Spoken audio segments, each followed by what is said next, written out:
NHS app so that it becomes an indispensable part of life for everyone.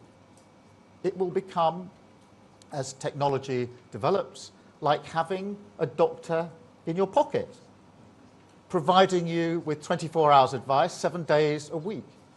An NHS that really is always there when you need it, booking appointments at your convenience, ordering your prescriptions, guiding you perhaps to local charities or businesses that can improve your well-being.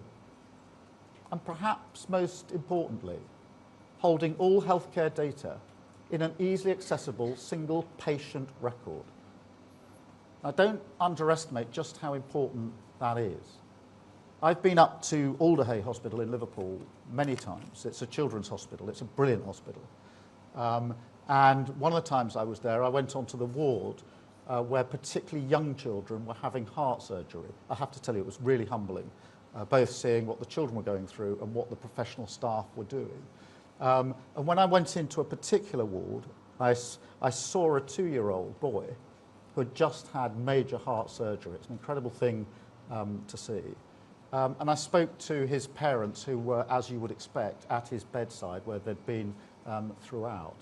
And one of the things they raised with me is the distress that they felt, that they had to go through every condition he'd had and what happened to him, how it impacted him over and over and over again, when they went to Blackpool, when they went to Liverpool, when they got to Alderhay. And they were actually welling up, telling me, it's a really difficult story for us. This is really hard. And we don't want to keep on having to repeat it.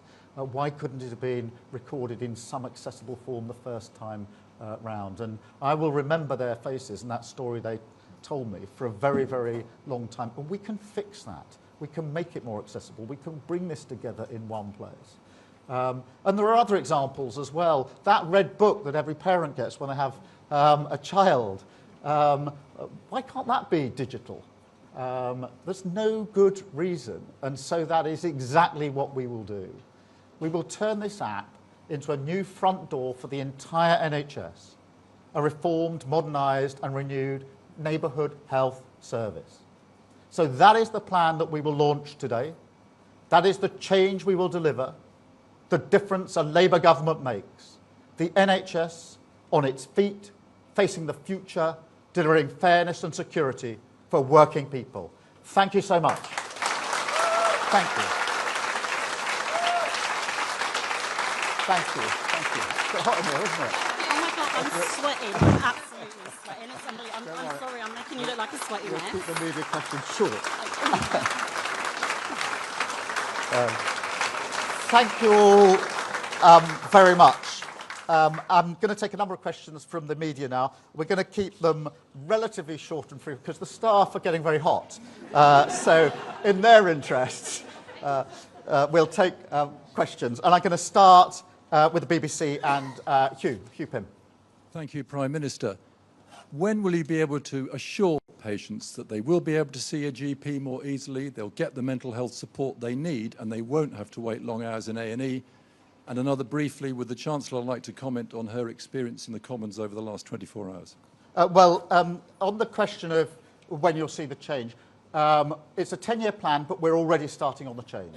And Hugh, if you haven't had the opportunity, I would recommend walking around here, because a lot of what I've been describing in terms of neighbourhood centres, you will see here. Not all of it, of course, but you will see the teams doing the dentistry, people walking in.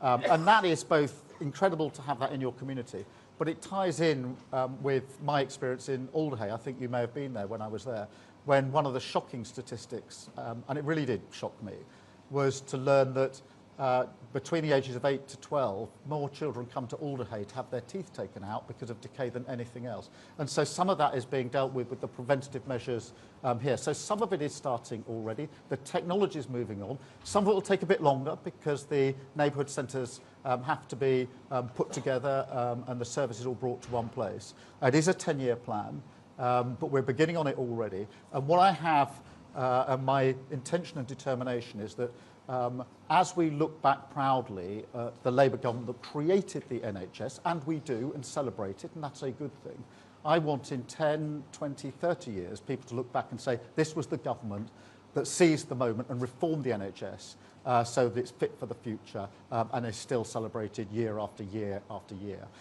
In relation to the Chancellor, I'm not going to stand here and speak for the Chancellor, but as she's made clear on a number of occasions, yesterday was a personal issue, and I'm certainly not going to say anything more about that. I think it's just fantastic that she is here, and as I say, none of this would be happening if she hadn't taken the decisions that she's taken. So she took those decisions, and she'll be taking them for many years to come. Thank you, Hugh.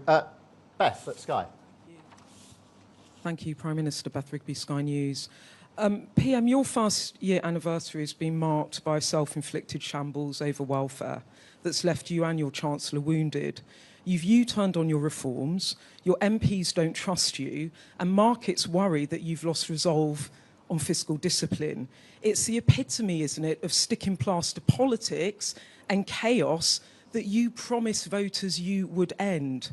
You say it's your responsibility, so can you explain to our viewers how you got this so wrong and what you intend to do to rebuild your trust and authority in your party? And if I may, I know it's long, sorry. Chancellor, first, it's really good to see you today. It's really good to see you here. But Prime Minister, I have to ask you, on a human level, people were shocked and baffled that in the Commons yesterday, you did not offer your Chancellor your support. Was it because you didn't see what was happening, or did you not know what to do? Thank you. Well, Beth, let me just clear that up straight away. I didn't appreciate what was happening because, as you will probably appreciate, the PMQs is pretty wired. It goes from question to question, and I'm literally up, down, question, looking at who's asking me a question, thinking about my response, and getting up and answering it. And so it wasn't just yesterday. No Prime Minister ever has had side conversations during PMQs. It does happen in other debates when there's a bit more time, but in PMQs, it is bang, bang, bang. That's what it was yesterday, and therefore I was probably the last to appreciate anything else going on in the chamber. That's just a straightforward human explanation. Common sense explanation, if you like. In relation to your invitation to tell your viewers what we've achieved in the first year of a Labour government, I'm very pleased to say we've brought down waiting lists. We promised 2 million extra appointments. We've delivered 4 million extra appointments. We've begun the project to build 1.5 million houses, particularly social and affordable houses. In schools, we have introduced breakfast clubs, really important for children so they're ready to learn when they get to school. We've rolled out free school meals to 500,000 more children, hugely important to them. We're just doing more on childcare. That comes on stream in September. So that is 9 months to 4 years free childcare across the country. We're ramping up and introducing the biggest upgrade in employment rights for a generation. We've got record investment into the country. Just last week, Amazon put in 40 billion investment into this country in jobs. That's one of the biggest single investments that has ever been made, and that brings the total for the year to £120 billion. These are companies, global companies and finances, who don't have to put that into the United Kingdom. They're choosing to put it into the United Kingdom because they've got confidence in what we're doing, confidence in the fiscal rules that the Chancellor has crafted so well. We've delivered a defence uplift to 2.5% and made it clear it will be felt in every community, in jobs. We've created hubs so that local businesses, small businesses benefit from that. We've delivered 3 trade deals, which governments tried for a long time. The US trade deal was talked about for I don't know how many Prime Ministers. Who came along and delivered it? This Prime Minister with this Labour government. The India deal, I think, was talked about for 8 years. Who came along and delivered it? This Labour government. And of course the EU-UK reset. And only a few weeks ago, many people were saying to me, you can't have a US deal and an EU deal, Keir. You've got to choose one or the other. And we've got both. And it's measured, Beth, by the thing that matters most to me, which is improving the lives of working people. And that trade deal with America was hugely important to JLR and the car manufacturing sector. And equally, the SPS agreement with the EU will bring down prices in supermarkets across the country. I could go on, Beth, but it's a long list of achievements of this Labour government, and I'm really, really proud of them. You had to collapse your welfare reforms because you were going to lose a vote in the House of Commons. Are you just in denial? You've totally ignored my question. No, I'm not, and we didn't get the process there right, but I think it's right that if we're looking at the entire year, that we look at all the things we've delivered. And I always do this through the eyes of the working people up and down the country that we came into government to serve, that really matter to me. I actually gathered them in the back garden of Downing Street the other day. These are all the people I'd met along the way in the campaign trail, people working in the public sector, people doing campaigns, people who put in every day. I got them back, partly to show what we delivered on the commitments we made to them, partly to make sure that we always have them in our mind's eye. And they are very, very pleased that we've delivered waiting list down, that there's housing they're going to be able to afford, that their schools are looking better, their hospitals are looking better, record investment, and all those people whose jobs are going to be either secure under JLR or created under the other investments coming in.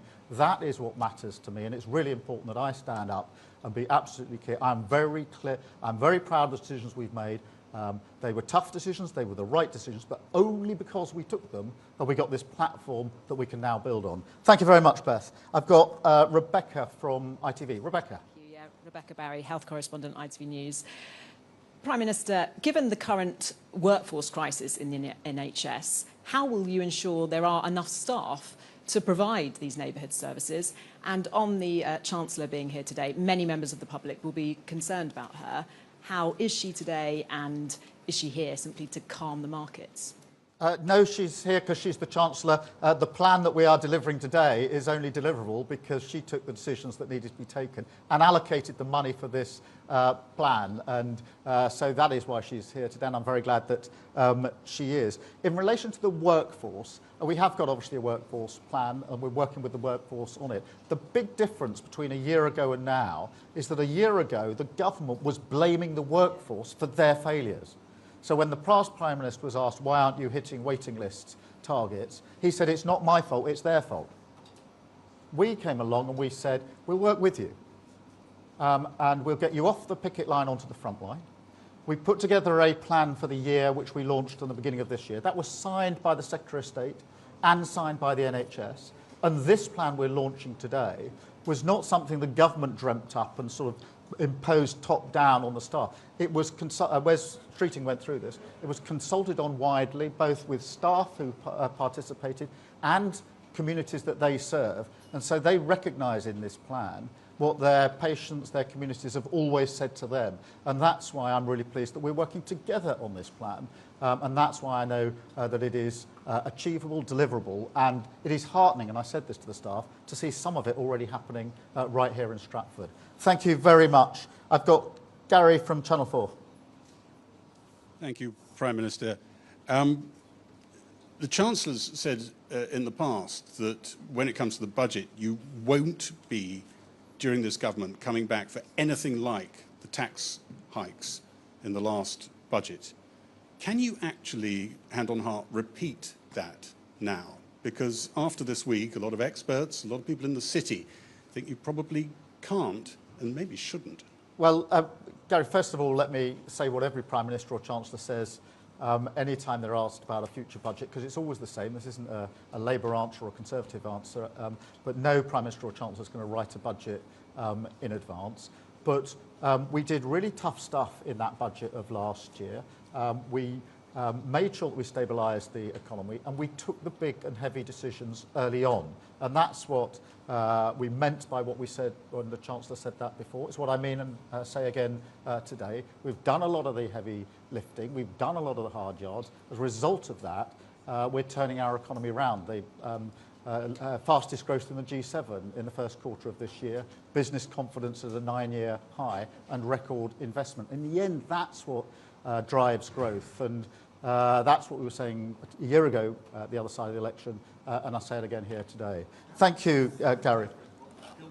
Doing yesterday, because it looked rather serious for a while. Well, Gary, a lot of people were worried. What they were saying was they weren't sure a Labour government, maybe without Rachel Reeves in it, would balance the books. Well, Gary, again, I think, as you know, it's unwise, and politicians don't comment on markets, and I'm not going to do so. Thank you. Andy from Channel 5. Thank you very much, Prime Minister. Andy Bell, 5 News. Can I also say, good to see the Chancellor here after yesterday, and would invite her again if she would like to say a few words about what happened yesterday and her reflections on that. I'll leave you to think about that for a moment. But Prime Minister, what people did see yesterday, whatever the cause in the Commons, was a Chancellor clearly under enormous pressure. Do you worry that this is becoming too much pressure for your Chancellor?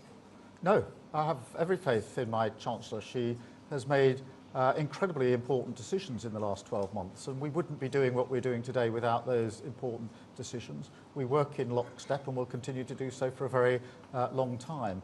That is a good thing for the government. It's a good thing for the country. Thank you. Chris at GBN. GB.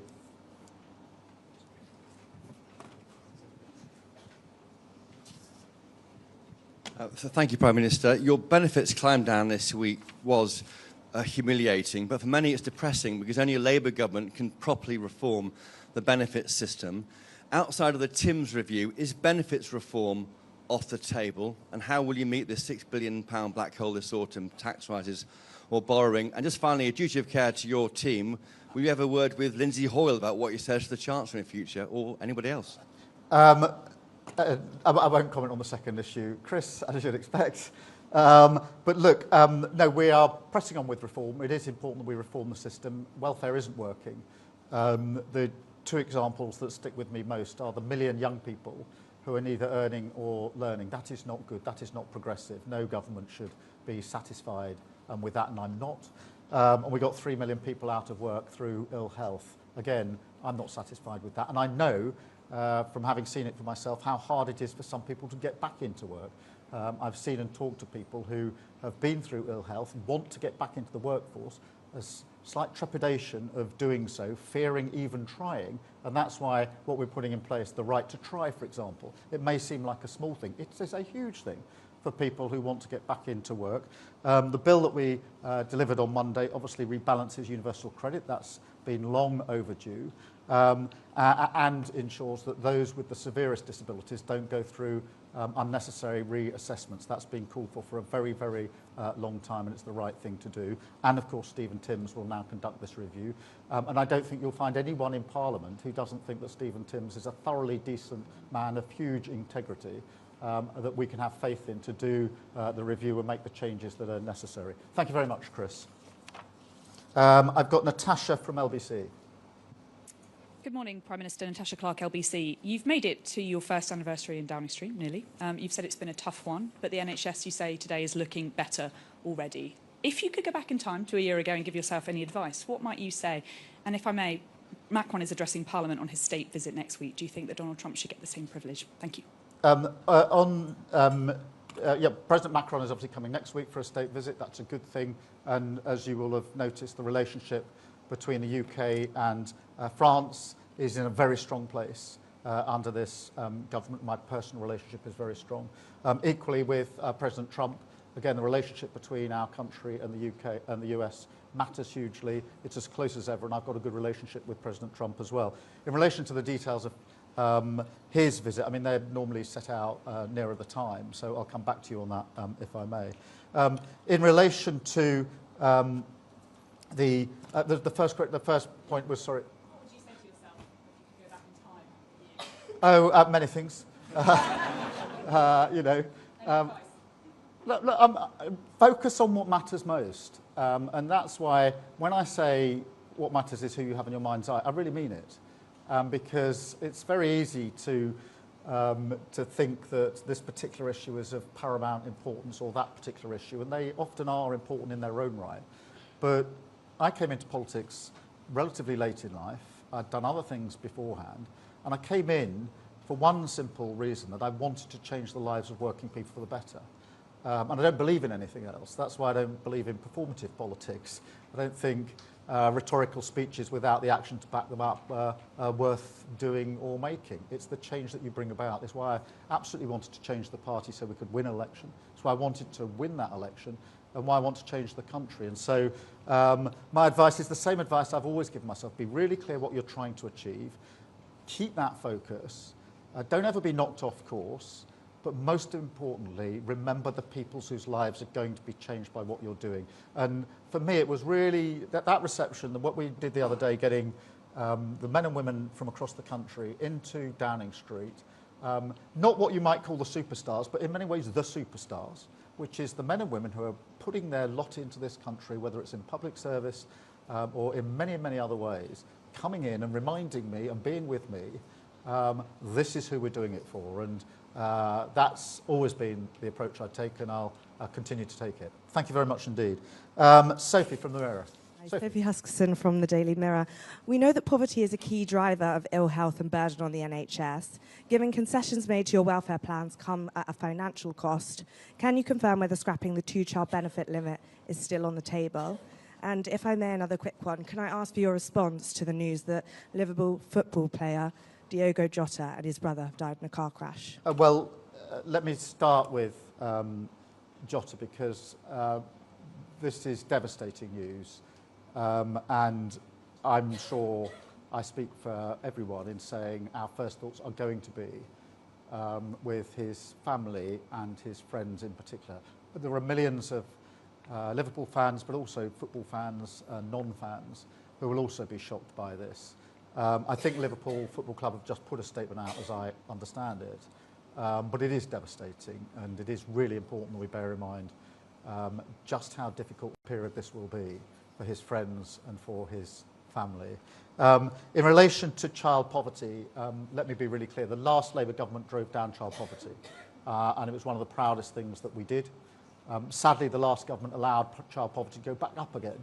I'm determined that this government will drive it down, just as the last government did. We've got a strategy and a task force working on this. We'll lay out the full details of that. I personally don't think there's a silver bullet that if you do this one thing, it will deal with child poverty. I think we've got to look at a range of things, including, of course, the sort of stuff that's in this plan today, including what we're doing, helping people back into work, but many others. The breakfast clubs, the free school meals are all part of the work that we've already started on in relation to child poverty. We'll set that out. But as I say, I've never personally believed that there's one silver bullet, that that's the one thing you need to do and nothing else. I don't think that is actually going to achieve it, and therefore the plan will be much more broad-based and comprehensive than that.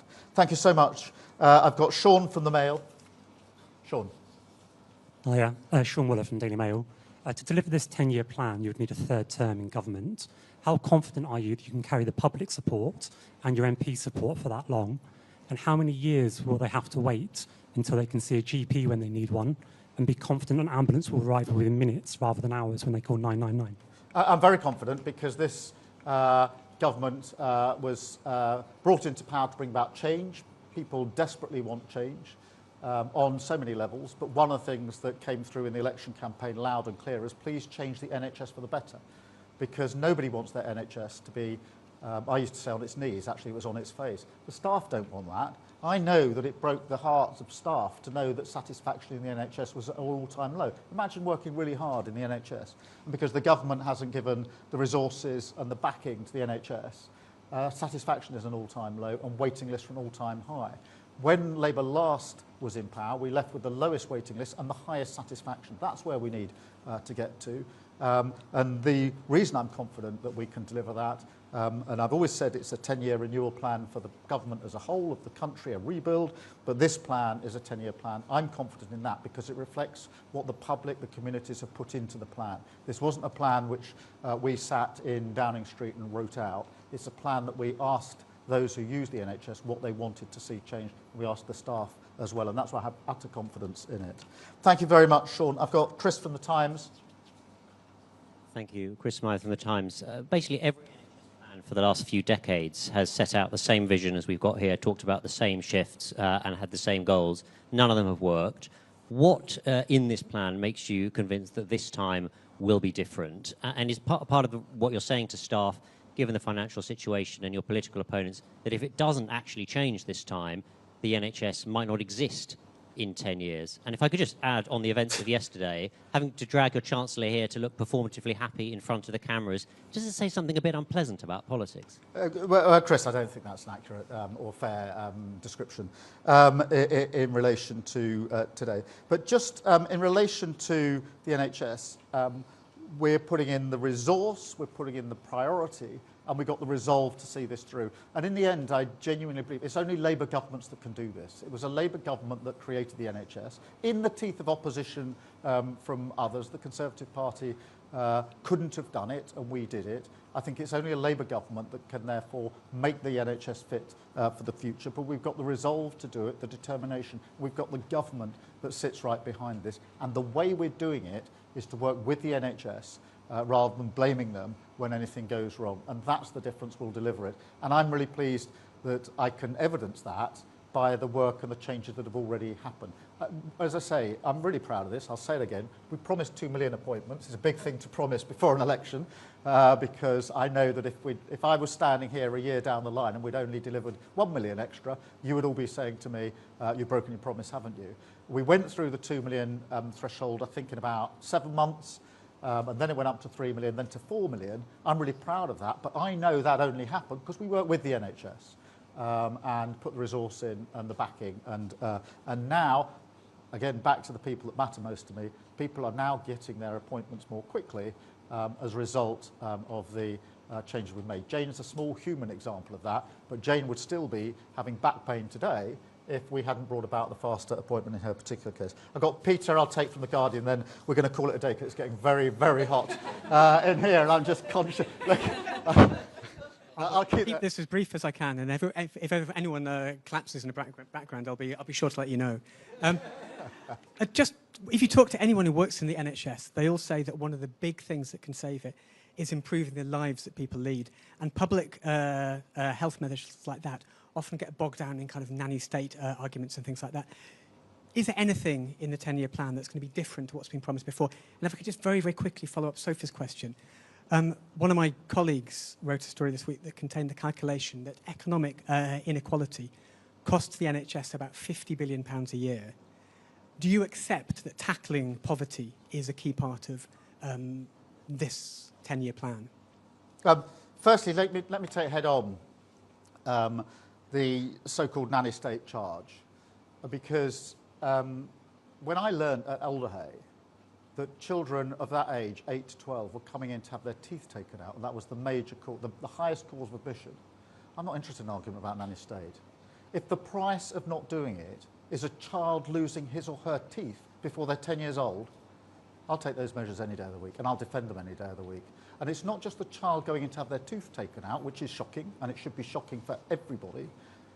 It is also, I saw brilliant professionals at Alderhay, the best staff in that children's hospital, and they were having to use their time and skill to take teeth out, rather than do the heart operations, to do the other operations that they need to do, to take teeth out, completely unnecessary, preventable measure. And that's why I think we absolutely have to take these preventative measures, and we're quite right to do so. I learned this morning, actually, from the team here.